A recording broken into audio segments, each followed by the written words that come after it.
একটা legendary hitman যখন family গায়ে হয়ে যায়, সাকামোতো তারও যে তার ফ্যামিলির জন্য হিটম্যানের জব ছাড়ে to live with them happily. Yes, I am talking about the anime that recently came out, Sakamoto days. I hope কি তুমি এই এপিসোড দেখে ফেলেছো, কারণ আজকের এই ভিডিওতে এর এপিসোড 1 নিয়ে আলোচনা করব। অ্যাকচুয়ালি এর দুইটা এপিসোড আসছে, বাট আজকের জন্য ফার্স্ট এপিসোড নিয়ে কথা বলি। ফার্স্টেই আমাদের ফ্ল্যাশব্যাক দেখানো হয় সাকামোতোর গ্লোরি ডেজের, যেখানে ওই অ্যাসাসিনেট করতে যায় এবং ব্রুটালি এক একটাকে মারে। এন্ড আমার বলতেই হবে এই ফাইট সিকোয়েন্সটা অনেক ইন্টেন্স এন্ড ওয়েল অ্যানিমেটেড ছিল। প্রথমটাকে রড দিয়ে মারে এবং দ্বিতীয়টাকে শুট করে, এভাবে এক একটাকে সাকামোতো মারতেই যায় এন্ড শেষেরটাকেও। এরপরে আমাদের সাকামোতোকে ইন্ট্রোডিউস করানো হয়। সাকামোতো একটা লেজেন্ডারি হিটম্যান ছিল এন্ড সকল হিটম্যানরাই তাকে রেসপেক্ট করত এবং সকল গ্যাংস্টাররা তাকে অনেক ভয় পেত। এরপরে আমাদের দেখানো হয় সাকামোতো একটা গ্রোসারি শপে যায় এন্ড সেখানে ওই একটা মেয়েকে দেখে and he fell in love with her, and কিভাবে তার জন্য সাকামোতো হিটম্যানের জব ছেড়ে দেয় and how they married each other, and কিভাবে ওর বাচ্চা কাচ্চা হয়, মানে কিভাবে হয় থোড়ি না দেখাবে, খালি নেগেটিভ চিন্তা ভাবনা। যাই হোক, এরপরে ওই মোটা হয়ে যায়। ইটস ফানি, কারণ ইউজুয়ালি বাচ্চা হওয়ার পর স্ত্রীরাই মোটা হয়, বাট ওর স্ত্রী একদম slim trim and but fact হলো এই বাল্কি শরীরও তাকে স্লো ডাউন করে না। সামনে এর অনেকগুলো নমুনা পাবা। যাই হোক, ইন্টো শেষ হওয়ার পর আমরা দেখি একটা ছেলেকে যে সাকামোতোকে খুঁজছিল। কেন একটু পরেই বুঝবা। এন্ড ওই সাকামোতোর আন্ডারে কাজ করতো যখন ওই হিটম্যান ছিল। পরে আমাদের দেখানো হয় সাকামোতোকে, যেখানে একটা ছেলে তাকে অফার করে যদি ওই এই সার্কেলের মধ্যে তীর মারতে পারে তাহলে তাকে ফ্রিতে একটা জুস দিতে হবে। যাই হোক, হি মিসড ইট এন্ড যখন ওই বাচ্চাটা তীর তুলতে যায় তখনই তার ব্যাগ থেকে ইঙ্কের পোটা পড়ে যায় এন্ড ওই টাইমে একটা ব্যক্তি ওই শপে এন্টার করছিল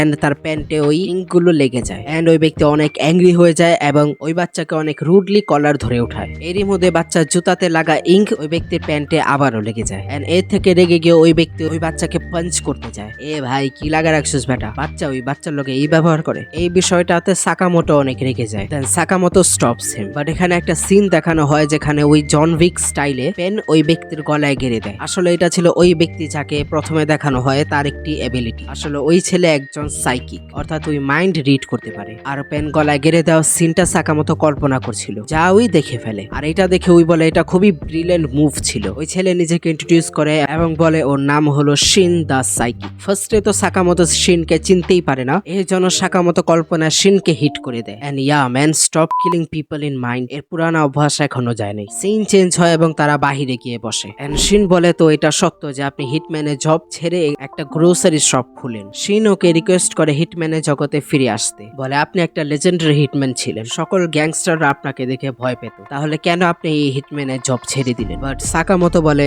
হিটম্যানের ডেজ আমার জন্য ওভার। এই থেকে শিন নারাজ হয়ে একটি সিগার ধরাতে যায়, বাট তারপরে আল্ট্রা স্পিডে সাকামোটো তার সিগার কেটে দেয়, কারণ ওখানে স্মোকিং করা অ্যালাউড না। বাট শিন সাকামোটো স্পিড দেখে শকড হয়ে যায় যে এত মোটা হওয়ার পরেও উই প্রচুর ফাস্ট। আর মোটা হওয়াটা সাকামোটোকে একটুও স্লো ডাউন করে নেই। তখন একটা ব্যক্তি আসে সাকামোটো থেকে হেল্প চাওয়ার জন্য, এন্ড এটা শুনে শিন মনে করে যে পাবলিকলি সাকামোটো একজন নর্মাল সিভিলিয়ান, বাট আসলে ডিপ ডাউন উই একটা হিটম্যানই। No Shin, you are so wrong about this. আসলে তো ওই ব্যক্তি ওর গাছ বড় হয়ে যাওয়ার কারণে ওকে ছেটে দিতে সাকামোটোকে ডাকে। তারপর সাকামোটো টাউনের বিভিন্ন মানুষদের হেল্প করে, মানে এখনো একটা চিল পারসন হয়ে গেছে। কিছু বাচ্চাদের রিকোয়েস্টে উই একটা বলকে দুইটা বানিয়ে দিল। I don't know what happened here, this makes no fucking sense. And এই বিষয়ে শিন অনেক ফিউরিয়াস। শিন সাকামোটোকে বলে সাকামোটো সান, আপনি এখন আর আগের মতো কুল রন নেই। বাট আসলে ডিপ ডাউন উই সাকামোটোকে খুবই অ্যামেজিং মনে করছে, আর এ থেকে উই এক্সাইটেড হয়ে মাথা বাইরানো শুরু করে দেয়। আর ভাই, তুই কি লাগা রাখছো সেটা? তখনই শিন এর বসের কল আইসা পড়ে। তার বস জিজ্ঞেস করে সাকামোটো আবারও হিটম্যান হতে রাজি হয়েছে কিনা, আর না হলে তুমি এখন ওকে মারো নাই কেন?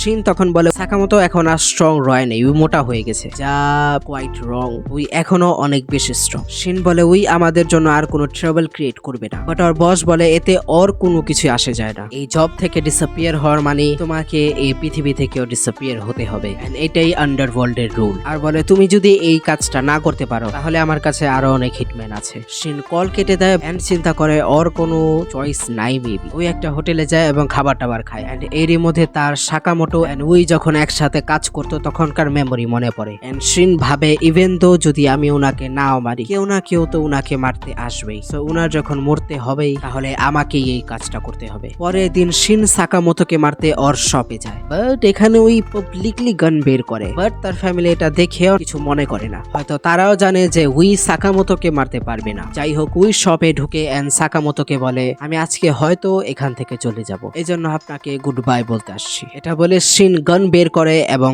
শুট করে দেয় সাকামোতোর উপর। বাট সাকামোতো তার মুখ থেকে ক্যান্ডি শুট করে ওই বুলেটকে ডিফ্লেক্ট করে দেয়। ক্যান্ডি কি লোহার ছিল? তারপর সাকামোতো ওখান থেকে গায়েব হয়ে যায় এবং শিনকে ডিস্ট্র্যাক্ট করার জন্য সাকামোতো এটা সেটা ছুঁড়ে মারে। এন্ড দেন ওই রাবারের ব্যান্ড ইউজ করে একটা ক্যান্ডি ছুঁড়ে মারে এন্ড ওটা ফোর্স অনেক বেশি। সাকামোতো পেছন থেকে এসে একটা জোরদার কিক করে আর শিন দূরে গিয়ে পড়ে। এন্ড ওই ভাবে হোয়াট ওয়াজ আই থিংকিং, আমি উনাকে কোনো ভাবেই মারতে পারবো না। এন্ড ওখানে ওই বেহোশ হয়ে যায়। ওর হোশ আসে এন্ড ওই নিজেকে খুঁজে পায় সাকামোতোর বাড়িতে, যেটা ওর সবাই উপরেই বাই দেবে। তারপর তারা ওর জন্য অনেক ধরনের খাবার রেডি করে। এন্ড সাকামোতোর ওয়াইফ আসলেই অনেক সুইট। ওই শিনকে জিজ্ঞেস করে চাল কত দিব, extra extra extra mega extra, আসলে অনেক সুইট তো। বাট শিন বলে নর্মাল দিলেই চলবে। শিন তখন ভাবে, আমি তো সাকামোতোকে মারতে চাইছিলাম, তাহলে তারা আমার এত খাতির করছে কেন? এট ফার্স্ট হি থট তারা হয়তো খাবারে পয়জন মিলিয়ে দিছে, বাট খেয়ে শিন শকড হয়ে যায় যে খাবার কত টেস্টি এন্ড ওয়ার্ম ছিল। এটা খাবার পর সাকামোতো আগে সেম রিঅ্যাকশন করছিল বাই দ্য ওয়ে। শিন ওর আগের কোনো কাজে এত আনন্দ পায় নাই। তখন শিন বুঝে যায় সাকামোতো দুনিয়ার এই ছোট ছোট আনন্দকে প্রোটেক্ট করতেই, হ্যাপিলি জীবন যাপন করতেই হিটম্যানের জব ছাড়ে। খাওয়া দাওয়া শেষে শিন সাকামোতোকে থ্যাঙ্কস বলে ওখান থেকে চলে যেতে থাকে, কিন্তু সাকামোতো ইশারা করে একটা পোস্টার দেখায় যেখানে লেখা থাকে thank you, please come again. Shin ভাবে, আমি আসলেই আপনাকে কোনো বিষয়তেই ম্যাচ করতে পারবো না। সিন চেঞ্জ হয় এবং শিন পৌঁছে যায় তার হাইড আউটে, যেখানে তার বসও থাকে। ওই তার বসকে বলে, আমি শিনকে মারতে পারবো না।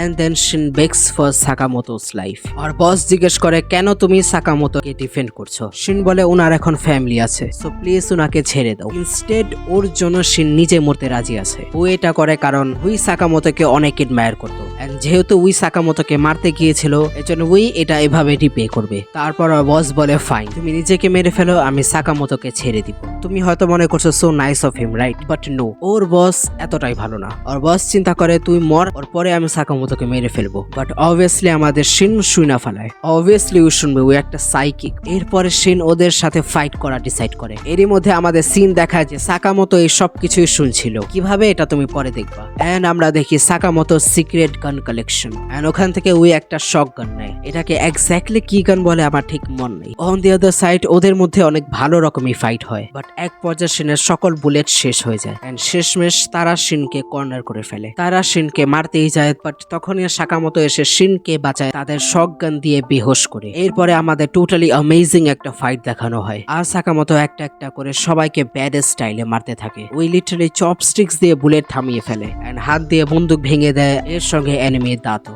আর ব্লেড দিয়ে তাদের বন্দুক কেটে ফেলে এন্ড তাদেরও। বাট সাকামোতো তাদের মারে না। এর কারণটা এর সেকেন্ড এপিসোডে অনেক ভালোভাবে দেখানো হয়েছে and actually the reason was very heart touching. So make sure you watch the second episode but এই ভিডিওটা দেখার পর। বাট যাই বলে এই ফাইট সিকোয়েন্সটা আসলেই অনেক অনেক ভালো ছিল। আই থিঙ্ক এজন্যই সাকামোতো তারকে লেজেন্ডারি হিটম্যান বলা হয়। তাদের ফিনিশ করার পর শিন সাকামোতোকে জিজ্ঞেস করে, আপনি জানলেন কিভাবে আমি এখানে? এন্ড তখন আমাদের রিভিল করা হয় যখন শিন বেহোশ ছিল, তখন সাকামোতো শিনে বন্দুকে একটি চিপ অ্যাড করে দেয়। সাকামোতো চোখ ফাঁকি দেওয়া যাবে না। এরপর শিন বলে, আমি আসলেই ওটা মিন করছি যখন আমি বললাম যে আমি এই টাউন ছেড়ে আজকে চলে যাব। বাট তখনই সাকামোতো তার উপর একটা অ্যাপ্রন ছুঁড়ে মারে যার উপরে শিনের নাম লেখা থাকে। সাকামোতো বলে, আমি তোমাকে পার আওয়ার 800 ইয়েন দিব, আর এক্সট্রা কাজ করলে এক্সট্রা মানি। ইয়েস, সাকামোতো শিনকে হায়ার করে ফেলে তার শপে। ওয়েল, এই জবের জন্য উই কোয়াইট সুটেবল। কাউকে কোনো কিছু খোঁজাও লাগবে না, ইভেন কি বলাও লাগবে না, জাস্ট ভাববে এন্ড শিন নিয়ে এসে পড়বে। জোকস অ্যাপার্ট এপিসোডে ওই ছেলেটি শিনকে তার সাথে খেলার জন্য বলে। শিন বলে, সরি কিরো, আমি আমার শিফট শেষ হওয়ার পরেই খেলতে পারবো। ওই ছেলে তাকে রিপ্লাইতে জিজ্ঞেস করে, তোমার কি এই কাজ এতই বেশি পছন্দ? শিন রিপ্লাইতে বলে, আই এম নট শিওর, আমার আগের কাজ থেকে তো এটা অনেক বেশি বেটার। ওই ছেলে জিজ্ঞেস করে, বাই দ্য ওয়ে আপনি আগে করতেন কি? শিনের বলার আগেই সাকামোতো ভাবে যে তুমি বলবা এন্ড আইল কিল ইউ, আর একটা সাইকিক হয়ে শিন এটা শুইনা ফেলায়। সো ইনস্টেড উই বলে, আমি একটা ক্লিনার ছিলাম, মানুষের ক্লিনার। এন্ড উইথ দিস এই এপিসোড এখানেই শেষ হয়। এন্ড আমাকে বলতেই হবে এই অ্যানিমেটা আসলে ইন্টারেস্টিং, বিশেষ করে এর অ্যাকশন সিকোয়েন্স গুলি অনেক ভালো। যদি তোমার John Wick style action packed anime পছন্দ, তাহলে I would definitely suggest you this anime. অ্যানিমেশনও খারাপ না, বাট মাঙ্গা রিডার্সদের অ্যাকর্ডিং এর ডিটেইলিং এ কমতি আছে। লাইক মাঙ্গা এর থেকে আরো ডিটেইলড। এন্ড আমিও বলবো যে এর কিছু ডার্ক সিনস এর সাথে এর অ্যানিমেশন পুরোপুরি মানায় না। যাই হোক, হোক 2টা এপিসোডই আসছে এখন পর্যন্ত, সো এত জলদি জাজ করা ঠিক হবে না। বাট যাই হোক না কেন, আমি তো তোমাকে বলবো যদি তুমি এই অ্যানিমে না দেখে থাকো তো এখনই গিয়ে দেখো, আর যদি দেখে থাকো সাকামোতো ডেইজ অ্যানিমে তাহলে তোমার এই অ্যানিমে কেমন লেগেছে এটা অবশ্যই কমেন্টসে জানাও। এখন যদি সোলো লেভেলিং এর সিজন 2 এর সম্পর্কে জানতে চাও তাহলে রাইটের ভিডিওতে এন্ড এই উইন্টারের বেস্ট অ্যানিমে সম্পর্কে জানতে চাইলে লেফটের ভিডিওতে ক্লিক করো। আজকের জন্য এতটুকুই, দেখা হবে তোমাদের সাথে নতুন কোনো ভিডিওতে, সেই পর্যন্ত সায়োনারা, আল্লাহ হাফেজ।